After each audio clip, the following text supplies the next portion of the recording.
বিশ্বম্বরপুরে পলাশ union বিএনপির উদ্যোগে ইফতার ও দোয়া মাহফিল অনুষ্ঠিত হয়েছে। সোমবার পলাশ স্কুল অ্যান্ড কলেজ মাঠে এই ইফতার ও দোয়া মাহফিল অনুষ্ঠিত হয়। প্রধান অতিথি হিসেবে বিশ্বম্বরপুর উপজেলা বিএনপির আহ্বায়ক রাজু আহমেদ বক্তব্য দেওয়ার কথা থাকলেও শারীরিক অসুস্থতায় উপস্থিত হতে পারেননি মঞ্চে।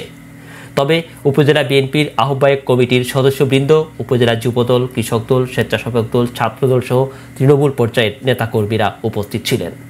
বক্তারা বলেন, উপজেলা বিএনপির আহ্বায়ক রাজু আহমেদের নেতৃত্বে কেন্দ্রীয় বিএনপির সাংগঠনিক সিদ্ধান্ত বিরোধী বহিষ্কৃত নেতাকর্মী এবং ফ্যাসিস্টদের সাথে যাদের যোগসূত্র রয়েছে এদের বাদ দিয়ে ত্যাগী ও জেল জুলুমের শিকার হওয়া প্রত্যেক নেতাকর্মীদের নিয়ে একটি শক্তিশালী কমিটি গঠন করা হবে।